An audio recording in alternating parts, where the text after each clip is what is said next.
but in the earth in general and its relationship to the biosphere in particular. He had barely concluded his work with the milk-yielding udder flower when he threw himself with great élan into unflagging research for a grand treatise on the relationship between proximity to the earth and vital energy. His thesis was that life could develop only at a certain distance from the earth, since the earth itself constantly emits a corrupting gas, a so-called fluidum letale, which lames vital energies and sooner or later totally extinguishes them. All living creatures, therefore, endeavour to distance themselves from the earth by growing. That is, they grow away from it, and not, for instance, into it, which is why their most valuable parts are lifted heavenwards, the ears of grain, the blossoms of flowers, the head of man. And therefore, as they begin to bend and buckle back toward the earth in old age, they will inevitably fall victim to the lethal gas, into which they are in turn finally changed once they have decomposed after death.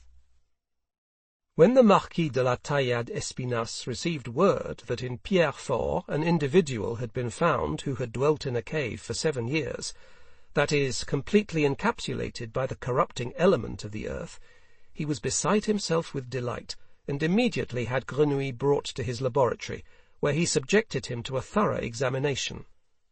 He found his theories confirmed most graphically. The fluidum letale had already so assaulted Grenouille that his 25-year-old body clearly showed the marks of senile deterioration.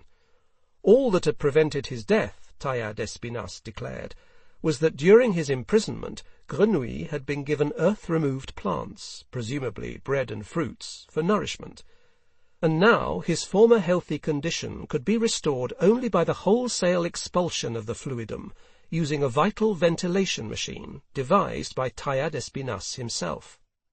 He had such an apparatus standing in his manor in Montpellier, and if Grenouille was willing to make himself available as the object of a scientific demonstration, he was willing not only to free him from hopeless contamination by earth gas, but he would also provide him with a handsome sum of money.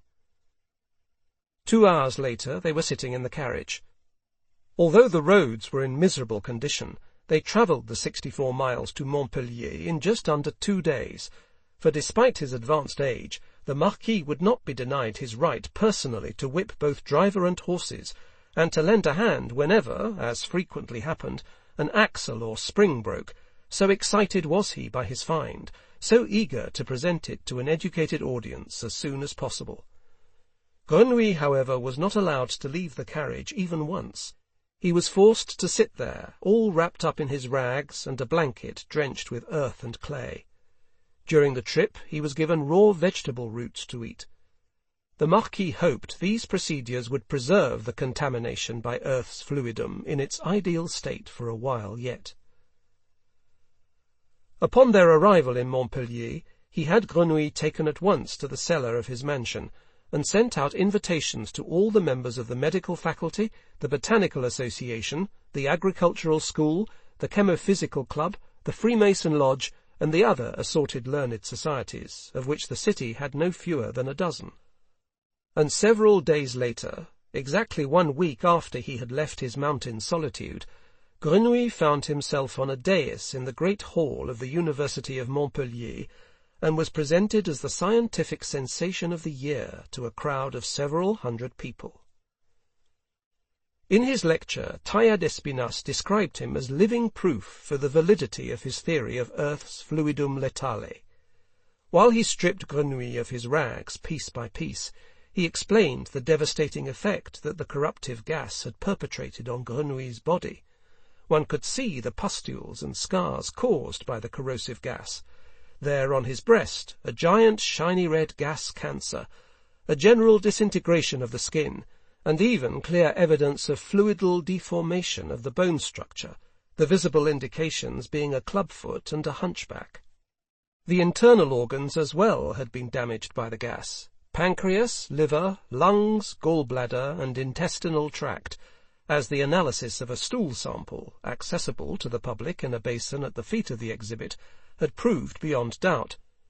In summary, it could be said that the paralysis of the vital energies caused by a 7-year contamination with fluidum letale Taillade had progressed so far that the exhibit, whose external appearance, by the way, already displayed significant mole-like traits, could be described as a creature more disposed toward death than life.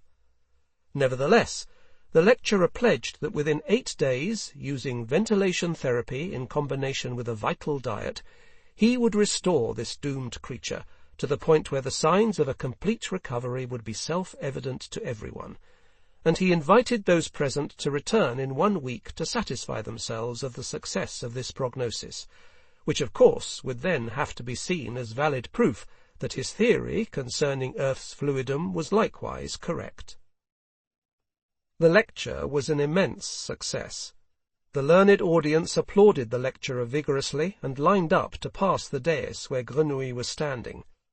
In his state of preserved deterioration, and with all his old scars and deformities, he did indeed look so impressively dreadful that everyone considered him beyond recovery and already half decayed, although he himself felt quite healthy and robust. Many of the gentlemen tapped him up and down in a professional manner, measured him, looked into his mouth and eyes. Several of them addressed him directly and inquired about his life in the cave and his present state of health. But he kept strictly to the instructions the Marquis had given him beforehand, and answered all such questions with nothing more than a strained death-rattle, making helpless gestures with his hands to his larynx, as if to indicate that that too was already rotted away by the fluidum letale Taillade. At the end of the demonstration, Taillade Espinasse packed him back up and transported him home to the storage room of his manor. There, in the presence of several selected doctors from the medical faculty, he locked Grenouille in his vital ventilation machine, a box made of tightly jointed pine boards, which by means of a suction flue extending far above the house roof could be flooded with air extracted from the higher regions, and thus free of lethal gas. The air could then escape through a leather flap valve placed in the floor. The apparatus was kept in operation by a staff of servants who tended it day and night, so that the ventilators inside the flue never stopped pumping. And so, surrounded by the constant purifying stream of air, Grenouille was fed a diet of foods from earth-removed regions: dove bouillon, lark pie, ragout of wild duck, preserves of fruit picked from trees, bread made from a special wheat grown at high altitudes, wine from the Pyrenees, chamois milk, and frozen frothy meringue from hens kept in the attic of the mansion, all of which was presented at hourly intervals through the door of a double-walled airlock built into the side of the chamber. This combined treatment of decontamination and revitalization lasted for 5 days. Then the Marquis had the ventilators stopped and Grenouille brought to a washroom, where he was softened for several hours in baths of lukewarm rain-water, and finally waxed from head to toe with nut-oil soap from Potosi in the Andes. His finger and toenails were trimmed, his teeth cleaned with pulverized lime from the Dolomites, he was shaved, his hair cut and combed, coiffed and powdered. A tailor, a cobbler, were sent for, and Grenouille was fitted out in a silk shirt with white jabot and white ruffles at the cuffs, silk stockings, frock coat, trousers, and vest of blue velvet, and handsome buckled shoes of black leather, the right one cleverly elevated for his crippled foot. The Marquis personally applied white talcum make-up to Grenouille's scarred face, dabbed his lips and cheeks with crimson, and gave a truly noble arch to his eyebrows with the aid of a soft stick of linden charcoal. Then he dusted him with his own personal perfume, a rather simple violet fragrance, took a few steps back, and took some time to find words for his delight. "Monsieur," he began at last, "I am thrilled with myself. I am overwhelmed at my own genius. I have, to be sure, never doubted the correctness of my fluidal theory, of course not, but to find it so gloriously confirmed by an applied therapy overwhelms me. You were a beast, and I have made a man of you, a veritable divine act. Do forgive me, I am so touched. Stand in front of that mirror there and regard yourself.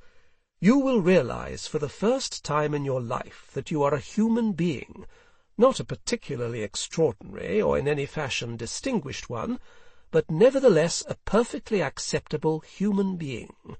Go on, monsieur, regard yourself, and admire the miracle that I have accomplished with you." It was the first time that anyone had ever said monsieur to Grenouille. He walked over to the mirror and looked into it. Before that day he had never seen himself in a mirror. He saw a gentleman in a handsome blue outfit, with a white shirt and silk stockings, and instinctively he ducked, as he had always ducked before such fine gentlemen. The fine gentleman, however, ducked as well, and when Grenouille stood up straight again, the fine gentleman did the same, and then they both stared straight into each other's eyes. What dumbfounded Grenouille most was the fact that he looked so unbelievably normal. The Marquis was right. There was nothing special about his looks, nothing handsome, but then nothing especially ugly either. He was a little short of stature, his posture was a little awkward, his face a little expressionless. In short, he looked like 1,000 other people. If he were now to go walking down the street, not one person would turn around to look at him.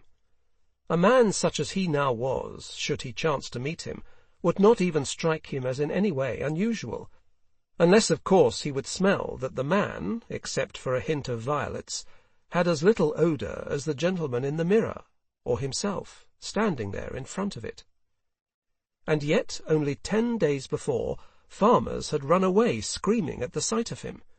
He had not felt any different from the way he did now, and now, if he closed his eyes, he felt not one bit different from then. He inhaled the air that rose up from his own body, and smelled the bad perfume, and the velvet, and the freshly glued leather of his shoes. He smelled the silk cloth, the powder, the make-up, the light scent of the soap from Potosi. And suddenly he knew that it had not been the Dove bouillon, nor the ventilation hocus-pocus that had made a normal person out of him, but solely these few clothes, the haircut, and the little masquerade with cosmetics. He blinked as he opened his eyes, and saw how the gentleman in the mirror blinked back at him, and how a little smile played about his carmine lips, as if signalling to him that he did not find him totally unattractive. And Grenouille himself found that the gentleman in the mirror, this odourless figure dressed and made up like a man, was not all that bad either. At least it seemed to him as if the figure, once its costume had been perfected, might have an effect on the world outside that he, Grenouille, would never have expected of himself. He nodded to the figure, and saw that in nodding back it flared its nostrils surreptitiously. 31. The following day, the Marquis was just about to instruct him in the basic poses, gestures, and dance steps he would need for his coming social début. Grenouille faked a fainting spell, and, as if totally exhausted and in imminent danger of suffocation, collapsed onto a sofa. The Marquis was beside himself. He screamed for servants, screamed for fan-bearers and portable ventilators, and while the servants scurried about, he knelt down at Grenouille's side, fanning him with a handkerchief soaked in bouquet of violets, and appealed to him, literally begged him, to get to his feet, and please not to breathe his last just yet, but to wait, if at all possible, until the day after tomorrow, since the survival of the theory of the fluidum letale would otherwise be in utmost jeopardy. Grenouille twisted and turned, coughed, groaned, thrashed at the handkerchief with his arms, and finally, after falling from the sofa in a highly dramatic fashion, crept to the most distant corner of the room. "Not that perfume!" he cried with his last bit of energy. "Not that perfume! It will kill me!" And only when Taillade Espinasse had tossed the handkerchief out of the window and his violet-scented jacket into the next room did Grenouille allow his attack to ebb, and in a voice that slowly grew calmer explained that as a perfumer he had an occupationally sensitive nose, and had always reacted very strongly to certain perfumes, especially so during this period of recuperation. And his only explanation for the fact that the scent of violets in particular, a lovely flower in its own right, should so oppress him was that the Marquis's perfume contained a high percentage of violet root extract, which, being of subterranean origin, must have a pernicious effect on a person like himself, suffering from the influence of fluidum letale. Yesterday, at the first application of the scent, he had felt quite queasy, and today, as he had once again perceived the odour of the roots, it had been as if someone had pushed him back into that dreadful, suffocating hole where he had vegetated for several years. His very nature had risen up against it, that was all he could say, and now that his Grace the Marquis had used his art to restore him to a life free of fluidal air, he would rather die on the spot than once again be at the mercy of the dreaded fluidum. At the mere thought of a perfume extracted from roots, he could feel his whole body cramping up. He was firmly convinced, however, that he would recover in an instant if the Marquis would permit him to design a perfume of his own, one that would completely drive out the scent of violets. He had in mind an especially light, airy fragrance, consisting primarily of earth-removed ingredients, like eau of almond and orange blossom, eucalyptus, pine, and cypress oils. A splash of such a scent on his clothes, a few drops on his neck and cheeks, and he would be permanently immune to any repetition of the embarrassing seizure that had just overwhelmed him. For clarity's sake, the proper forms of reported speech have been used here, but in reality this was a verbal eruption of uninterrupted blubberings, accompanied by numerous coughs and gasps and struggles for breath, all of which Grenouille accented with quiverings and fidgetings and rollings of the eyes. The Marquis was deeply impressed.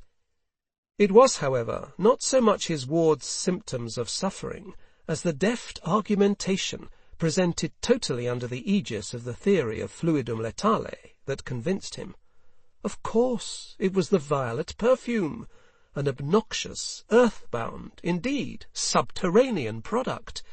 He himself was probably infected by it after years of use, had no idea that day in, day out, he had been bringing himself ever nearer to death by using the scent.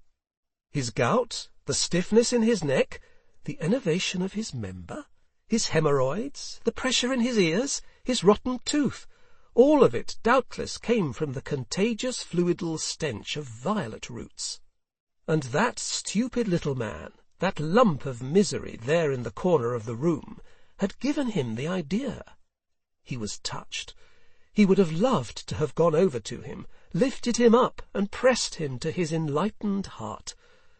But he feared that he still smelled too much of violets, and so he screamed for his servants yet again, and ordered that all the violet perfume be removed from the house, the whole mansion aired, his clothes disinfected in the vital air ventilator, and that Grenouille at once be conveyed in his sedan chair to the best perfumer in the city.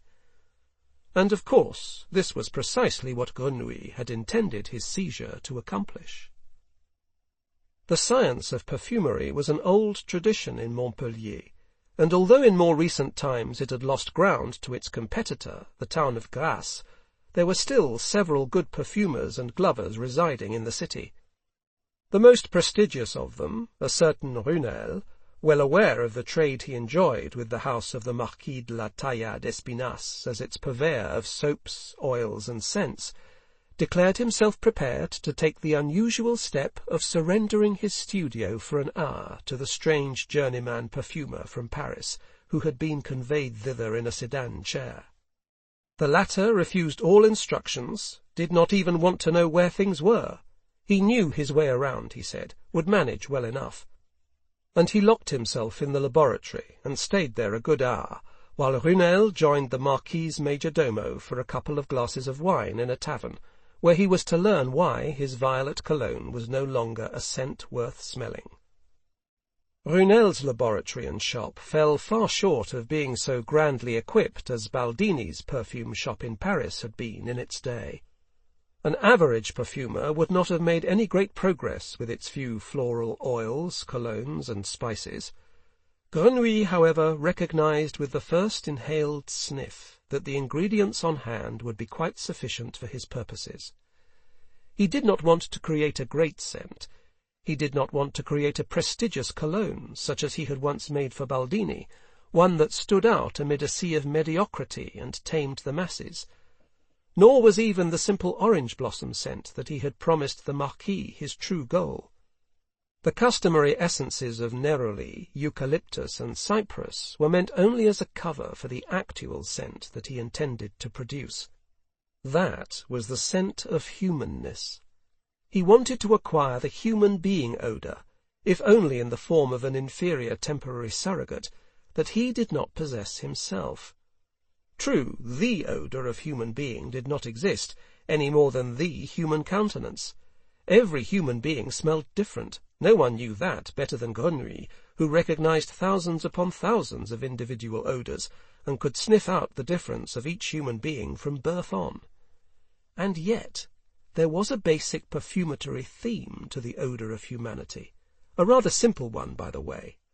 A sweaty, oily, sour, cheesy, quite richly repulsive basic theme that clung to all humans equally, and above which each individual's aura hovered only as a small cloud of more refined particularity. That aura, however, the highly complex, unmistakable code of a personal odour, was not perceptible for most people in any case. Most people did not know that they even had such a thing, and moreover did everything they could to disguise it under clothes or fashionable artificial odours. Only that basic odour, the primitive human effluvium, was truly familiar to them. They lived exclusively within it, and it made them feel secure. And only a person who gave off that standard vile vapour was ever considered one of their own. It was a strange perfume that Grenouille created that day. There had never before been a stranger one on earth. It did not smell like a scent, but like a human being who gives off a scent. If one had smelled this perfume in a dark room, one would have thought a second person was standing there.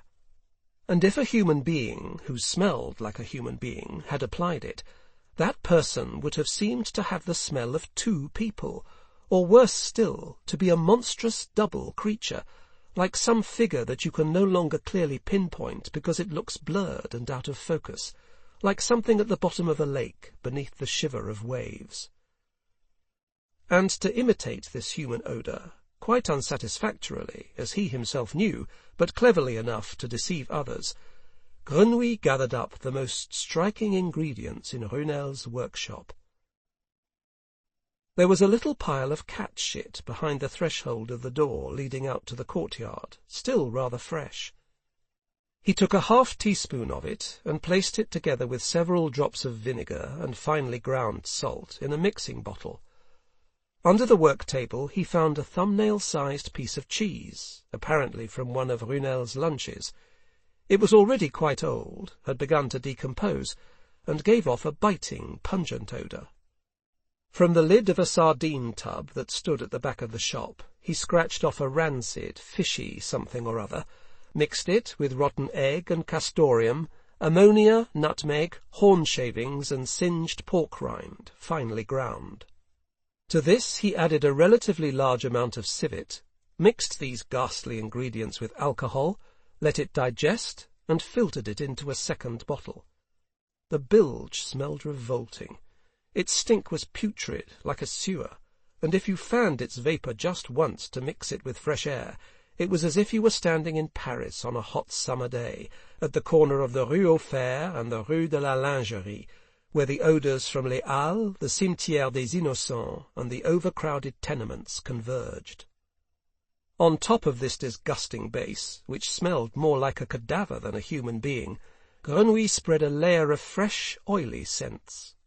Peppermint, lavender, turpentine, lime, eucalyptus, which he then simultaneously disguised and tamed with the pleasant bouquet of fine floral oils, geranium, rose, orange blossom, and jasmine. After a second dilution with alcohol and a splash of vinegar, there was nothing left of the disgusting basic odour on which the mixture was built. The latent stench lay lost and unnoticeable under the fresh ingredients. The nauseous part, pampered by the scent of flowers, had become almost interesting, and strangely enough, there was no putrefaction left to smell, not the least. On the contrary, the perfume seemed to exhale the robust, vivacious scent of life. Grenouille filled 2 flacons with it, stoppered them, and stuck them in his pocket. Then he washed the bottles, mortars, funnels, and spoons carefully with water, rubbed them down with bitter almond oil to remove all traces of odour, and picked up a second mixing bottle. In it he quickly composed another perfume, a sort of copy of the first, likewise consisting of flesh and floral elements, but containing nothing of the witch's brew as a base, but rather a totally conventional one of musk, ambergris, a tiny bit of civet, and cedarwood oil. By itself it smelled totally different from the first, flatter, more innocent, detoxified, for it lacked the components of the imitation human odour. But once a normal human being applied it and married it to his own odour, it could no longer be distinguished from the one that Grenouille had created exclusively for himself. After he had poured the second perfume into flacons, he stripped and sprinkled his clothes with the first. Then he dabbed himself in the armpits, between the toes, on the genitals, on the chest, neck, ears, and hair, put his clothes back on, and left the laboratory. 32. As he came out onto the street, he was suddenly afraid, for he knew that for the first time in his life he was giving off a human odour. He found that he stank quite disgustingly, and because he could not imagine that other people would not also perceive his odour as a stench, he did not dare go directly into the tavern where Runel and the Marquis's major domo were waiting for him. It seemed less risky to him first to try out his new aura in an anonymous environment. He slipped down toward the river through the darkest and narrowest alleyways, where tanners and dyers had their workshops and carried on their stinking business. When someone approached, or if he passed an entryway where children were playing or women were sitting, he forced himself to walk more slowly, bringing his odour with him in a large, compact cloud. From his youth on, he had been accustomed to people's passing him and taking no notice of him whatever, not out of contempt, as he had once believed, but because they were quite unaware of his existence. There was no space surrounding him, no waves broke from him into the atmosphere, as with other people. He had no shadow, so to speak, to cast across another's face. Only if he ran right into someone in a crowd or in a street-corner collision would there be a brief moment of discernment, and the person encountered would bounce off and stare at him for a few seconds, as if gazing at a creature that ought not even to exist, a creature that, although undeniably there, in some way or other was not present, and would take to his heels and have forgotten him, Grenouille, a moment later. But now, in the streets of Montpellier, Grenouille sensed and saw with his own eyes, and each time he saw it anew, a powerful sense of pride washed over him, that he exerted an effect on people. As he passed a woman who stood bent down over the edge of a well, he noticed how she raised her head for a moment to see who was there, and then, apparently satisfied, turned back to her bucket. A man who was standing with his back to him turned around and gazed after him with curiosity for a good while. The children he met scooted to one side, not out of fear, but to make room for him, and even when they came hurtling out of a side doorway right toward him, they were not frightened, but simply slipped naturally on past him, as if they had anticipated an approaching person. Several such meetings taught him to assess more precisely the power and effect of his new aura, and he grew more self-assured and cocky. He moved more rapidly toward people, passed them by more closely, even stretched out one arm a little, grazing the arm of a passer-by as if by chance. Once he jostled a man as if by accident while moving to pass around him. He stopped, apologized, and the man, who only yesterday would have reacted to Grenouille's sudden appearance as if to a thunderbolt, behaved as though nothing had happened, accepted the apology, even smiled briefly, and clapped Grenouille on the shoulder. He left the back streets and entered the square before the Cathedral of Saint-Pierre. The bells were ringing. There was a crush of people at both sides of the portal. A wedding had just ended. People wanted to see the bride. Grenouille hurried over and mingled with the crowd. He shoved, bored his way in to where he wanted to be, where people were packed together most densely, where he could be cheek by jowl with them, rubbing his own scent directly under their noses. And in the thick of the crush, he spread his arms, spread his legs, and opened his collar so that the odour could flow unimpeded from his body. And his joy was boundless when he noticed that the others noticed nothing, nothing whatever, that all these men, women, and children standing pressed about him could be so easily duped, that they could inhale his concoction of cat-shit, cheese, and vinegar as an odour just like their own, and accept him, Grenouille, the cuckoo's egg, in their midst as a human being among human beings. He felt a child against his knee, a little girl standing wedged in among the adults. He lifted her up with hypocritical concern and held her with one arm so that she could see better. The mother not only tolerated this, she thanked him as well, and the kid yowled with delight. Grenouille stood there like that in the bosom of the crowd for a good quarter of an hour, a strange child pressed sanctimoniously to his chest.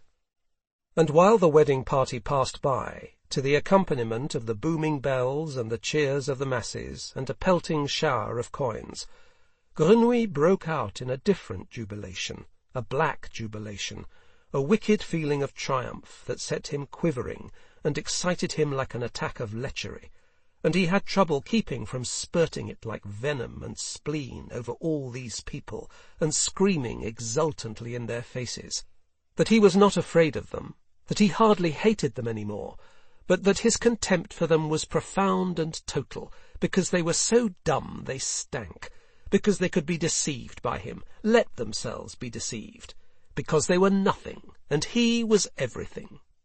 And as if to mock them, he pressed the child still closer to him, bursting out and shouting in chorus with the others, "Hurrah for the bride! Long live the bride! Long live the glorious couple!" When the wedding party had departed and the crowd had begun to disperse, he gave the child back to its mother and went into the church to recover from his excitement and rest a little. Inside the cathedral the air was still filled with incense billowing up in cold clouds from 2 thuribles at each side of the altar, and lying in a suffocating layer above the lighter odours of the people who had just been sitting there. Grenouille hunched down on a bench behind the choir. All at once great contentment came over him, not a drunken one, as in the days when he had celebrated his lonely orgies in the bowels of the mountain, but a very cold and sober contentment, as befits awareness of one's own power. He now knew what he was capable of. Thanks to his own genius, with a minimum of contrivance he had imitated the odour of human beings, and at one stroke had matched it so well that even a child had been deceived. He now knew that he could do much more. He knew that he could improve on this scent. He would be able to create a scent that was not merely human, but superhuman, an angel's scent, so indescribably good and vital that whoever smelled it would be enchanted, and with his whole heart would have to love him, Grenouille, the bearer of that scent. Yes, that was what he wanted. They would love him as they stood under the spell of his scent, not just accept him as one of them, but love him to the point of insanity, of self-abandonment. They would quiver with delight, scream, weep for bliss. They would sink to their knees, just as if under God's cold incense, merely to be able to smell him, Grenouille. He would be the omnipotent god of scent, just as he had been in his fantasies, but this time in the real world and over real people. And he knew that all this was within his power. For people could close their eyes to greatness, to horrors, to beauty, and their ears to melodies or deceiving words, but they could not escape scent. For scent was a brother of breath. Together with breath it entered human beings, who could not defend themselves against it, not if they wanted to live. And scent entered into their very core, went directly to their hearts, and decided for good and all between affection and contempt, disgust and lust, love and hate. He who ruled scent ruled the hearts of men. Grenouille sat at his ease on his bench in the Cathedral of Saint-Pierre and smiled. His mood was not euphoric as he formed his plans to rule humankind. There were no mad flashings of the eye, no lunatic grimace passed over his face. He was not out of his mind, which was so clear and buoyant that he asked himself why he wanted to do it at all. And he said to himself that he wanted to do it because he was evil, thoroughly evil. And he smiled as he said it, and was content. He looked quite innocent, like any happy person. He sat there for a while, with an air of devout tranquillity, and took deep breaths, inhaling the incense-laden air. And yet another cheerful grin crossed his face. How miserable this god smelled! How ridiculously bad the scent that this god let spill from him! It was not even genuine frankincense fuming up out of those thuribles. A bad substitute, adulterated with linden and cinnamon dust and saltpetre. God stank. God was a poor little stinker. He had been swindled, this god had, or was himself a swindler, no different from Grenouille, only a considerably worse one. 33. The Marquis de la Taillade Espinasse was thrilled with his new perfume. It was staggering, he said, even for the discoverer of the fluidum letale, to note what a striking influence on the general condition of an individual such a trivial and ephemeral item as perfume could have, as a result of its being either earth-bound or earth-removed in origin. Grenouille, who but a few hours before had lain pale and near swooning, now appeared as fresh and rosy as any healthy man his age could. Why, even with all the qualifications appropriate to a man of his rank and limited education, one might almost say that he had gained something very like a personality. In any case, he, Taillade Espinasse, would discuss the case in the chapter on vital dietetics in his soon-to-be-published treatise on the theory of the fluidum letale. But first he wished to anoint his own body with this new perfume. Grenouille handed himself both flacons of the conventional floral scent, and the Marquis sprinkled himself with it. He seemed highly gratified by the effect. He confessed that after years of being oppressed by the leaden scent of violets, a mere dab of this made him feel as if he had sprouted floral wings, and, if he was not mistaken, the beastly pain in his knee was already subsiding, likewise the buzzing in his ears. All in all, he felt buoyant, revitalized, and several years younger. He approached Grenouille, embraced him, and called him my fluidal brother, adding that this was in no way a form of social address, but rather a purely spiritual one, in conspectu universalitatis fluidi letalis, before which, and before which alone, all men were equal. Also, and he said this as he disengaged himself from Grenouille in a most friendly disengagement, without the least revulsion, almost as if he were disengaging himself from an equal, he was planning soon to found an international lodge that stood above all social rank, and the goal of which would be utterly to vanquish the fluidum letale, and replace it in the shortest possible time with purest fluidum vitale, and even now he promised to win Grenouille over as the first proselyte. Then he had him write the formula for the floral perfume on a slip of paper, pocketed it, and presented Grenouille with 50 louis d'or. Precisely 1 week after the first lecture, the Marquis de la Taillade Espinasse once again presented his ward in the great hall of the university. The crush was monstrous. All Montpellier had come, not just scientific Montpellier, but also and particular social Montpellier, among whom were many ladies desirous of seeing the fabled caveman. And although Taillad's enemies, primarily the champions of the Friends of the University Botanical Gardens and members of the Society for the Advancement of Agriculture, had mobilized all their supporters, the exhibition was a scintillating success.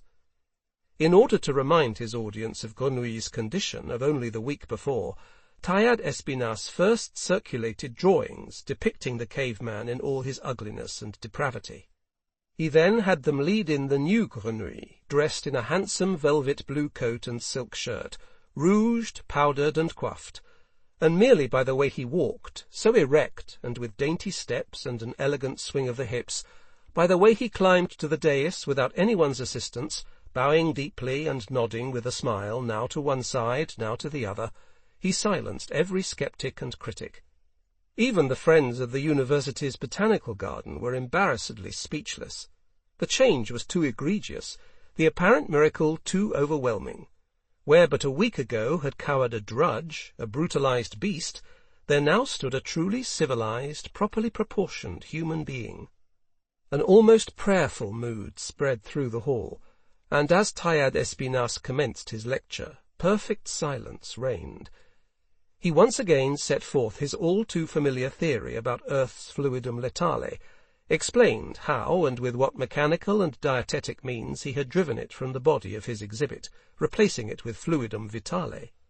Finally, he demanded of all those present, friend and foe alike, that in the face of such overwhelming evidence they abandon their opposition to this new doctrine and make common cause with him, Taillad Espinasse, against the evil fluidum, and open themselves to the beneficial fluidum vitale.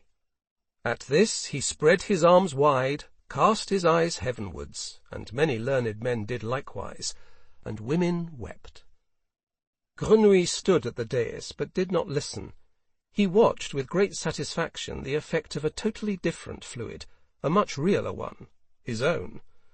As was appropriate for the size of the great hall, he had doused himself with perfume, and no sooner had he climbed the dais than the aura of his scent began to radiate powerfully from him. He saw, literally saw with his own eyes, how it captured the spectators sitting closest, was transmitted to those farther back, and finally reached the last rows and the gallery. And whomever it captured, and Grenouille's heart leapt for joy within him, was visibly changed. Under the sway of the odour, but without their being aware of it, people's facial expressions, their airs, their emotions were altered. Those who at first had gawked at him out of pure amazement now gazed at him with a milder eye. Those who had made a point of leaning back in their seats with furrowed critical brows and mouths markedly turned down at the corners now leaned forward, more relaxed, and with a look of childlike ease on their faces. And as his odour reached them, even the faces of the timorous, frightened, and hypersensitive souls, who had borne the sight of his former self with horror and beheld his present state with due misgiving, now showed traces of amity, indeed of sympathy. At lecture's end the entire assemblage rose to its feet and broke into frenetic cheering. "Long live the fluidum vitale! Long live Taillad Espinasse! Hurrah for the fluidal theory! Down with orthodox medicine!" Such were the cries of the learned folk of Montpellier, the most important university town in the south of France, and the Marquis de la Taillad Espinasse experienced the greatest hour of his life. Grenouille, however, having climbed down from the dais to mingle among the crowd, knew that these ovations were in reality meant for him alone, Jean-Baptiste Grenouille, although not one of those cheering in the hall suspected anything of the sort. 34. He stayed on in Montpellier for several weeks. He had achieved a certain fame, and was invited to salons, where he was asked about his life in the cave, and about how the Marquis had cured him.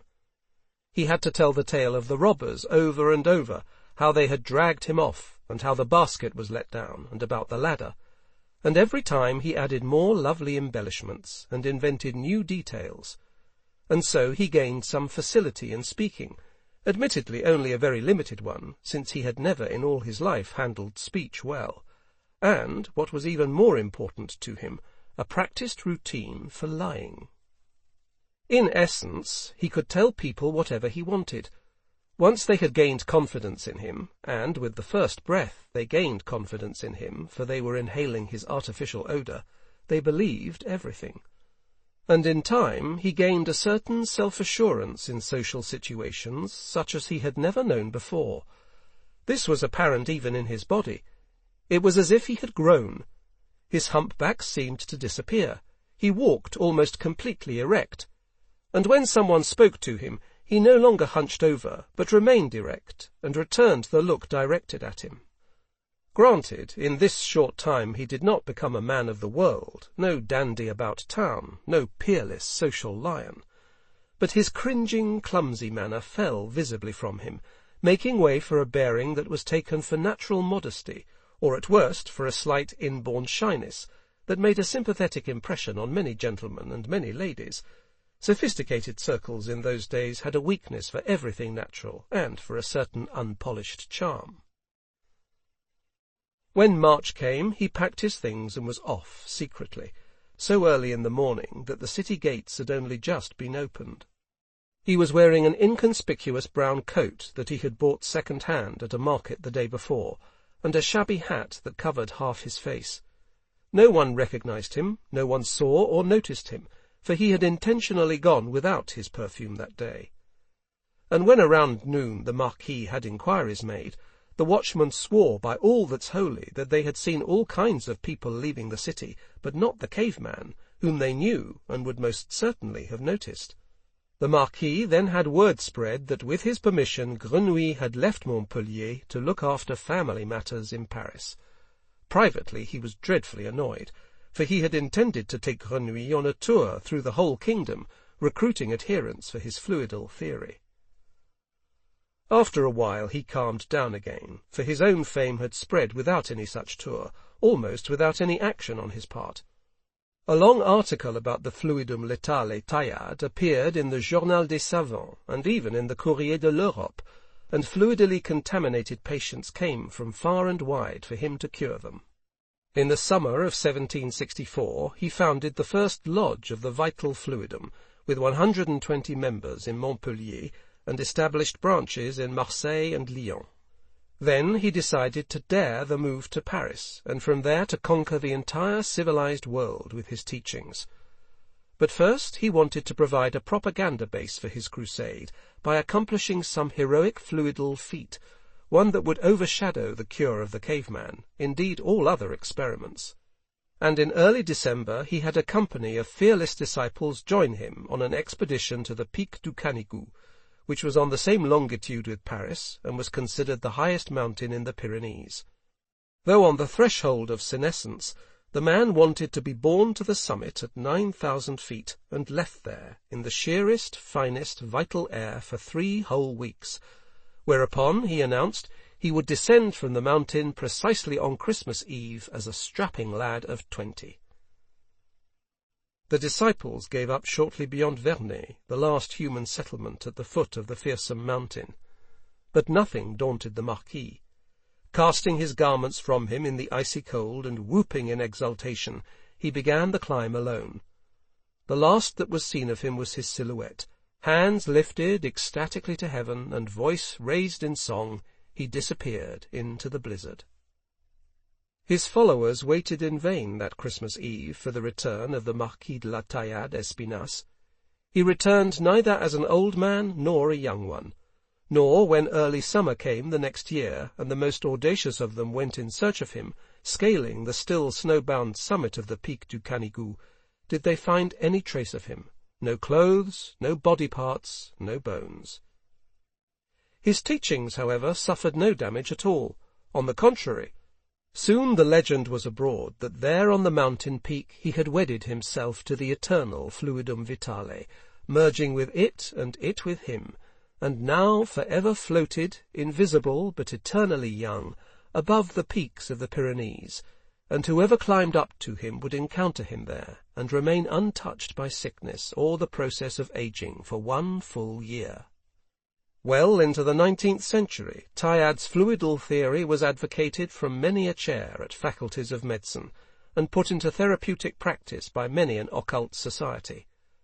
And even today, on both sides of the Pyrenees, particularly in Perpignan and Figueras, there are secret Tayadic lodges that meet once a year to climb the Pic du Canigou. There they light a great bonfire, ostensibly for the summer solstice and in honour of St. John, but in reality it is to pay homage to their master, Tayad Espinas, and his grand fluidum, and to seek eternal life. Part 3. 35. Whereas Grenouille had needed 7 years for the first stage of his journey through France, he put the second behind him in less than 7 days. He no longer avoided busy roads and cities. He made no detours. He had an odour, he had money, he had self-confidence, and he had no time to lose. By the evening of the day he left Montpellier, he had arrived at Le Gros du Roi, a small harbour town southwest of Aigues-Mortes, where he boarded a merchant ship for Marseille. In Marseille he did not even leave the harbour, but immediately sought out a ship that brought him farther along the coast to the east. 2 days later he was in Toulon, in 3 more in Cannes. The rest of the way he travelled on foot. He followed a back road that led up into the hills, northward into the interior. 2 hours later he was standing on a rise, and before him was spread a valley several miles wide, a kind of basin in the landscape, its surrounding rim made up of gently rising hills and a ridge of steep mountains, its broad bowl covered with fields, gardens, and olive groves. The basin had its own special intimate climate. Although the sea was so near that one could see it from the tops of the hills, there was nothing maritime, nothing salty and sandy, nothing expansive about this climate. Instead, it possessed a secluded tranquillity, as if you were many days' journey distant from the coast. And although to the north the high mountains were covered with snow that would remain for a good while yet, it was not in the least raw or barren, and no cold wind blew. Spring was further advanced than in Montpellier. A mild haze lay like a glass bell over the fields. Apricot and almond trees were in bloom, and the warm air was infused with the scent of jonquils. At the other end of the wide basin, perhaps 2 miles off, a town lay among, or better, clung to, the rising mountains. From a distance it did not make a particularly grand impression. There was no mighty cathedral towering above the houses, just a little stump of a church steeple, no commanding fortress, no magnificent edifice of note. The walls appeared anything but defiant. Here and there the houses spilled out from their limits, especially in the direction of the plain, lending the outskirts a somewhat dishevelled look. It was as if the place had been overrun and then retaken so often that it was weary of offering serious resistance to any future intruders, not out of weakness, but out of indolence, or maybe even out of a sense of its own strength. It looked as if it had no need to flaunt itself. It reigned above the fragrant basin at its feet, and that seemed to suffice. This equally homely and self-confident place was the town of Grasse, for decades now the uncontested centre for production of and commerce in scents, perfumes, soaps, and oils. Giuseppe Baldini had always uttered the name with enraptured delight. The town was the Rome of scents, the promised land of perfumes, and the man who had not earned his spurs here did not rightfully bear the title of perfumer. Grenouille gazed very coolly at the town of Grasse. He was not seeking the promised land of perfumers, and his heart did not leap at the sight of this small town clinging to the far slopes. He had come because he knew that he could learn about several techniques for production of scent there better than elsewhere, and he wanted to acquire them, for he needed them for his own purposes. He pulled the flacon with his perfume from his pocket, dabbed himself lightly, and continued on his way. An hour and a half later, around noon, he was in Grasse. He ate at an inn near the top of the town, on the Place aux Airs. The square was divided lengthwise by a brook where tanners washed their hides, and afterwards spread them out to dry. The odour was so pungent that many a guest lost his appetite for his meal, but not Grenouille. It was a familiar odour to him. It gave him a sense of security. In every city he always sought out the tanning district first, and then, emerging from that region of stench to explore the other parts of the place, he no longer felt a stranger. He spent all that afternoon wandering about the town. It was unbelievably filthy, despite, or perhaps directly because of, all the water that gushed from springs and wells, gurgling down through the town in unchanneled rivulets and brooks, undermining the streets or flooding them with muck. In some neighbourhoods the houses stood so close together that only a yard-wide space was left for passageways and stairs, forcing pedestrians to jostle one another as they waded through the mire. And even in the squares and along the few broader streets, vehicles could hardly get out of each other's way. Nevertheless, however filthy, cramped and slovenly, the town was bursting with the bustle of commerce. During his tour, Grenouille spotted no less than 7 soap-works, a dozen master perfumers and glovers, countless small distilleries, pomade studios and spice shops, and finally some 7 wholesalers in scents. These were in fact merchants who completely controlled the wholesale supply of scent. One would hardly know it by their houses. The facades to the street looked modestly middle class. But what was stored behind them, in warehouses and in gigantic cellars, in kegs of oil, in stacks of finest lavender soaps, in demijohns of floral colognes, wines, alcohols, in bales of scented leather, in sacks and chests and crates stuffed with spices, Grenouille smelled out every detail through the thickest walls. These were riches beyond those of princes. And when he smelled his way more penetratingly through the prosaic shops and storerooms fronting the streets, he discovered that at the rear of these provincial family homes were buildings of the most luxurious sort. Around small but exquisite gardens, where oleander and palm trees flourished, and fountains bordered by ornamental flowers leapt, extended the actual residential wings, usually built in a U-shape toward the south. On the upper floors, bedchambers drenched in sunlight, the walls covered with silk.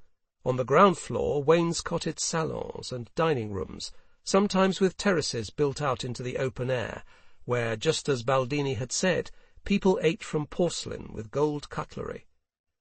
The gentlemen who lived behind these modest sham facades reeked of gold and power, of carefully secured riches, and they reeked of it more strongly than anything Grenouille had smelled thus far on his journey through the provinces. He stopped and stood for a good while in front of one of these camouflaged palazzi. The house was at the beginning of the Rue Droite, a main artery that traversed the whole length of the city from west to east. It was nothing extraordinary to look at. Perhaps the front was a little wider and ampler than its neighbours, but certainly not imposing. At the gateway stood a wagon from which kegs were being unloaded down a ramp. A second vehicle stood waiting. A man with some papers went into the office, came back out with another man. Both of them disappeared through the gateway. Grenouille stood on the opposite side of the street and watched the comings and goings. He was not interested in what was happening, and yet he stood there. Something else was holding him fast. He closed his eyes and concentrated on the odours that came floating to him from the building across the way. There were the odours of the kegs, vinegar and wine, then the 100-fold heavy odours of the warehouse, then the odours of wealth that the walls exuded like a fine golden sweat, and finally the odours of a garden that had to lie on the far side of the building. It was not easy to catch the delicate scents of the garden, for they came only in thin ribbons from over the house's gables and down into the street. Grenouille discerned magnolia, hyacinth, daphne, and rhododendron, but there seemed to be something else besides, something in the garden that gave off a fatally wonderful scent, a scent so exquisite that in all his life his nose had never before encountered one like it, or indeed only once before. He had to get closer to that scent. He considered whether he ought simply to force his way through the gate and onto the premises. But meanwhile, so many people had become involved in unloading and inventorying the kegs that he was sure to be noticed. He decided to walk back down the street and find an alley or passageway that would perhaps lead him along the far side of the house. Within a few yards he had reached the town gate at the start of the Rue Droite. He walked through it, took a sharp left, and followed the town wall downhill. He had not gone far before he smelled the garden, faintly at first, blended with the air from the fields, but then ever more strongly. Finally he knew that he was very close. The garden bordered on the town wall. It was directly